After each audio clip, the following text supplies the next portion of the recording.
बिस्मिल्लाहिर्रहमानिर्रहीम, अस्सलाम वालेकुम। मैं हूं ईसा नकवी। इस वीडियो में मैं आपके साथ शेयर करूंगा आलमी सियासी मंजरनामे से जुड़ी हुई एक इंतहाई अहम खबर जो बैक वक्त पाकिस्तान के लिए, पाकिस्तानियों के लिए एक बहुत बड़ी खुशखबरी भी है और भारत के लिए एक बुरी खबर है। किस तरह है, इस वीडियो में आपके साथ तफसील शेयर करूंगा।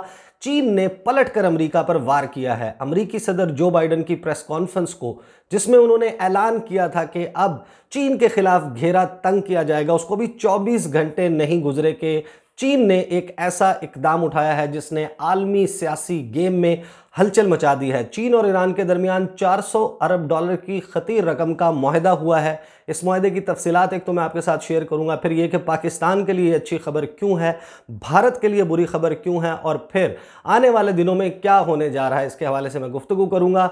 आपको मालूम है कि गुज़श्ता 2 वीडियोज़ में मैं तज़किरा कर चुका हूं कि अमरीकी सदर जो बाइडन ने अपनी प्रेस कॉन्फ्रेंस में, जो उन्होंने अपनी पहली प्रेस कॉन्फ्रेंस की बतौर अमरीकी सदर, उसमें उन्होंने वाशगाफ अंदाज में कहा कि कंपटीशन, मुकाबला है तो चीन के साथ और चीन के खिलाफ इकदाम किए जाएंगे, घेरा तंग किया जाएगा, अपनी अलाइंसेस, अपने इत्तेहाद को असर नौ तरतीब दिया जाएगा, अपने लाइक माइंडेड कंट्रीज़ को राज़ी किया जाएगा कि चीन के खिलाफ सफ़ आरा हो जाए। एक नई सफ़ बंदी जो है उसको तरतीब दिया जाए जिसमें भारत शामिल है, ऑस्ट्रेलिया शामिल है, जापान शामिल है। उन्होंने कहा मैं यूरोपियन लीडर्स के साथ बात करूंगा। अब जब ये सब कुछ हो रहा था, एक खबर तो मैं अपनी गुज़श्ता वीडियो में दे चुका हूं कि किस तरह पाकिस्तान को इसकी आफ्टर मैथ में साइड लाइन किया गया है एक इंतहाई अहम इंपॉर्टेंट आलमी सरबराह इजलास से, माहौलियात के हवाले से।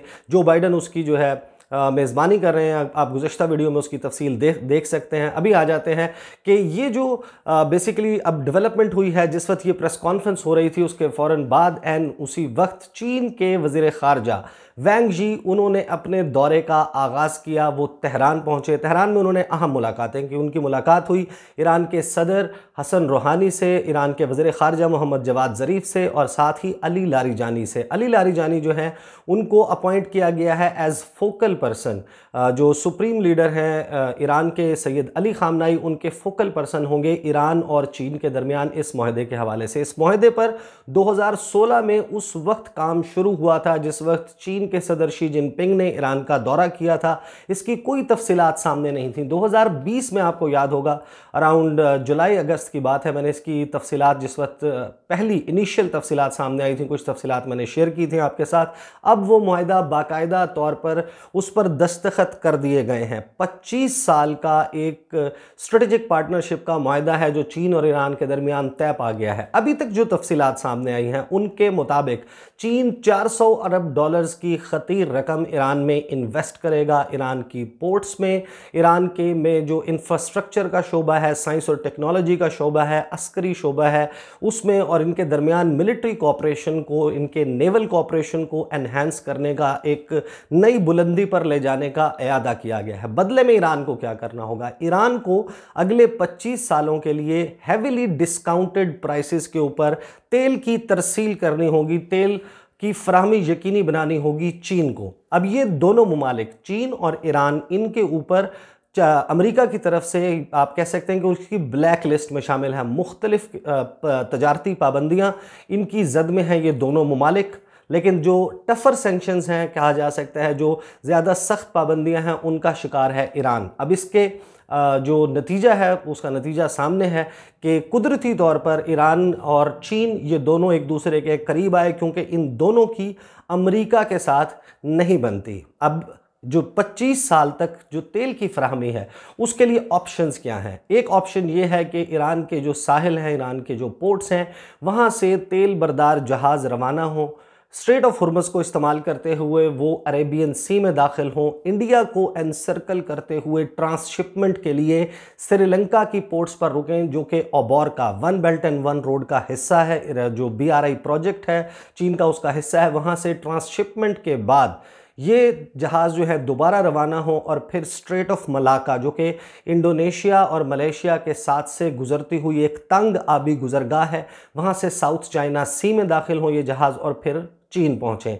अब ये जो एरिया है जिसमें इंडो पैसिफिक रीजन शामिल हो जाता है, इसके हवाले से अमेरिका की अलायंसेस मौजूद हैं। अमेरिका की जो बातचीत है, जो साउथ चाइना सी में क्लेम्स रखने वाले ममालिक हैं जो चाइना के खिलाफ सोचते हैं, उनके साथ एक अलायंस ऑलरेडी मौजूद है। इसी तरह जो इंडिया, जापान, ऑस्ट्रेलिया और अमेरिका का क्वाड है, वो भी इन दोनों रीजन्स में, इंडो पैसिफिक रीजन में चाइना के इन्फ्लुएंस को, चाइना के जो तजारती मकासद हैं उनके ख़िलाफ़ जो है वो अमल पैरा है। अपने तौर पर उन्होंने एक स्ट्रेटजी बनाई हुई है। तो फिर ये जो रास्ता है ये सूटेबल रास्ता नहीं बनता। दूसरा ऑप्शन क्या है ईरान के पास और चीन के पास?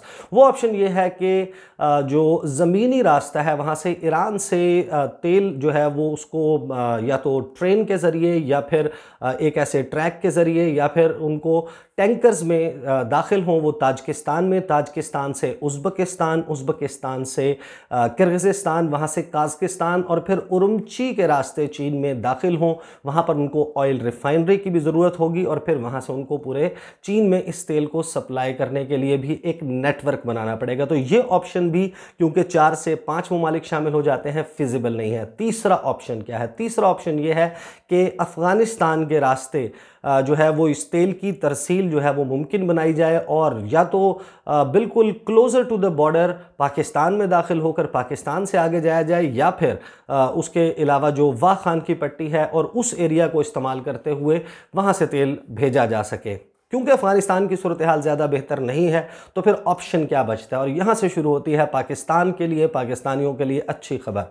एक तो ये कि पाकिस्तान और ईरान के दरमियान पहले सिर्फ एक बॉर्डर ओपनिंग थी, 2 मज़ीद कर दी गई हैं, एक मंदपशीन और दूसरी गब्द रमदान। यहाँ पर अभी बॉर्डर मार्केट्स बनाई गई हैं। इसको सी पैक के साथ कनेक्ट करने की तजवीज़ ज़रूर मौजूद थी लेकिन अभी तक उसके हवाले से कोई अमली इकदाम नहीं उठाया गया। साथ ही जो चाबहार पोर्ट है और गवादर पोर्ट है उनको सिस्टर पोर्ट्स डिक्लेयर करने और इनके दरमियान एक आबी जो है वो कॉरिडोर बनाने के हवाले से भी तजवीज़ ज़रूर मौजूद थी लेकिन इस पर अभी तक अमली तौर पर कुछ नहीं हुआ। लेकिन अगर देखा जाए तो जो इस तेल की रास्ता, जो इसकी तरसील के लिए जो सबसे सूटेबल ऑप्शन बनता है वो ऑप्शन है पाकिस्तान। और अगर अगले 25 सालों के लिए पाकिस्तान को एक गुजरगाह के तौर पर इस्तेमाल किया जाएगा, यहाँ से होने वाली तरसील का, यहाँ से गुजरने वाली जो ट्रैफिक है उसका फ़ायदा पाकिस्तान को महसूल की सूरत में, टैक्सेस की सूरत में पाकिस्तान को मिलेगा और 25 साल तक पाकिस्तान इससे बेनिफिट उठा सकेगा। दूसरा काम क्या हुआ है इस मुआहदे के बाद? एक चीज़ और जिसका इयादा किया गया। एक बात अपने जहन में रखिएगा, इस वक्त दुनिया में जो 2 सबसे बड़े ट्रेडिंग पार्टनर्स हैं, इस पूरी दुनिया में जो 2 ममालिक जिनके दरमियान सबसे ज़्यादा तजारत होती है वो हैं अमेरिका और चीन। इनके दरमियान 550 अरब डॉलर से ज़्यादा की तजारत होती है हर साल और ये तजारत जो है वो यकीनन इसमें जो चीन है उसका एक डोमिनेंट फैक्टर मौजूद है। चीन तकरीबन 450 अरब डॉलर की जो है वो एक्सपोर्ट्स करता है, बरामदात करता है अमेरिका को, जबकि अमेरिकन जो एक्सपोर्ट्स हैं वो तकरीबन लगभग 107 से 110 अरब डॉलर के करीब हैं। एक बड़ा ट्रेड गैप मौजूद है इन दोनों ममालिक के दरमियान। लेकिन अब इस मुआहदे के साथ ही ईरान और चीन ने एक और ऐलान भी किया और वो ऐलान ये है कि अगले 10 सालों में इन 2 ममालिक के दरमियान यानी ईरान और चीन के दरमियान जो 2 तरफ़ा तिजारत है उसको 600 अरब डॉलर से ज़ायद कर दिया जाएगा। अब जाहिर है कि इसका मतलब यह है कि ये दोनों ममालिक एक दूसरे के बहुत करीब आ जाते हैं।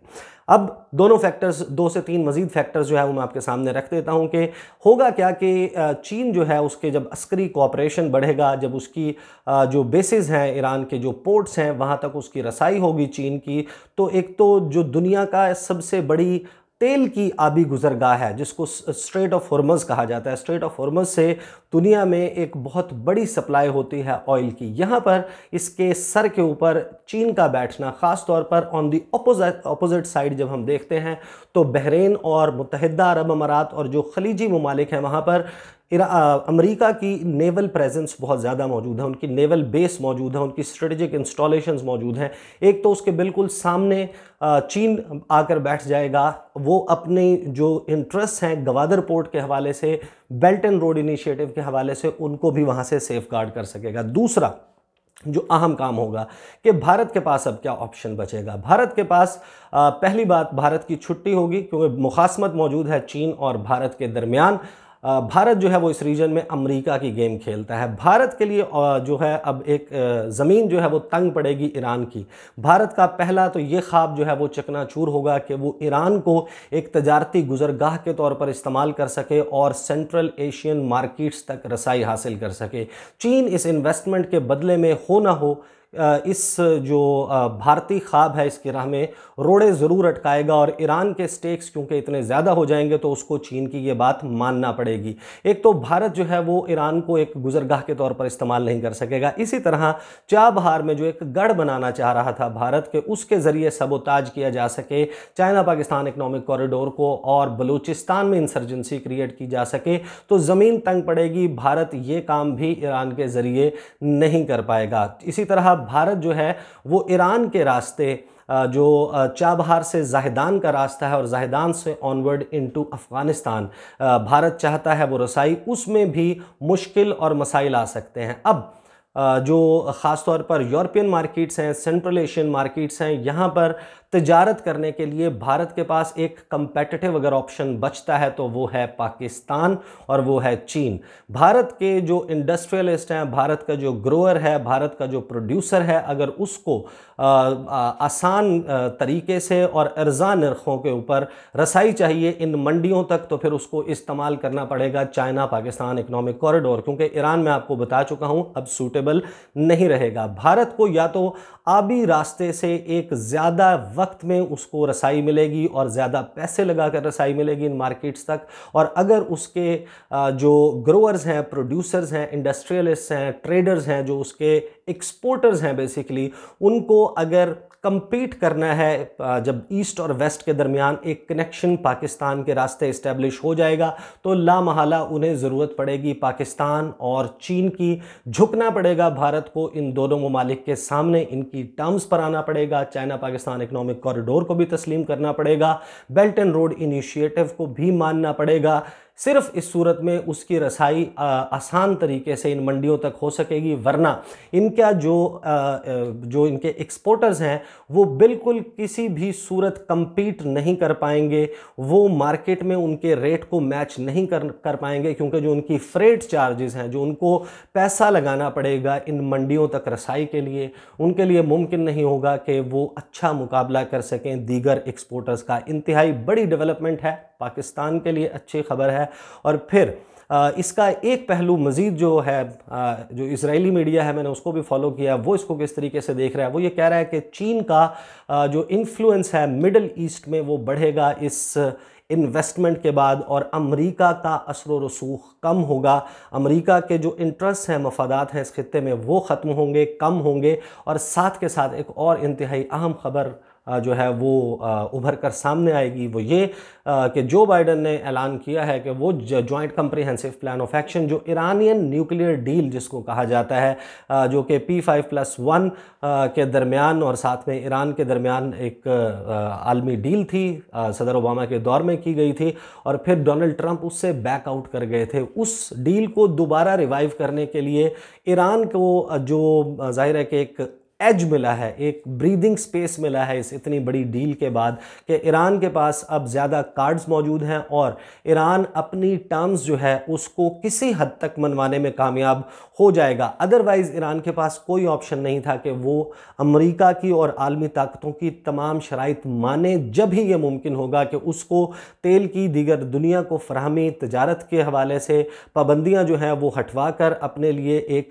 जो है वो जिसे कह सकते हैं कि एक स्पेस, एक ब्रीदिंग स्पेस पैदा कर सके। लेकिन अब क्योंकि उसको आसरा मिल गया है चीन के साथ एक इतनी बड़ी डील का, ईरान के लिए आसान होगा कि अमेरिका के साथ टेबल पर बैठकर एक अच्छी डील जो है वो न्यूक्लियर डील नेगोशिएट कर सके। इंतहाई इंपॉर्टेंट डेवलपमेंट है। आगे आने वाले दिनों में क्या होता है इस हवाले से, उससे भी आपको आगाह करूंगा। अगली वीडियो में आपके साथ इंशाल्लाह मुलाकात होगी। मुझे इजाज़त दीजिए। अल्लाह हाफ़िज़।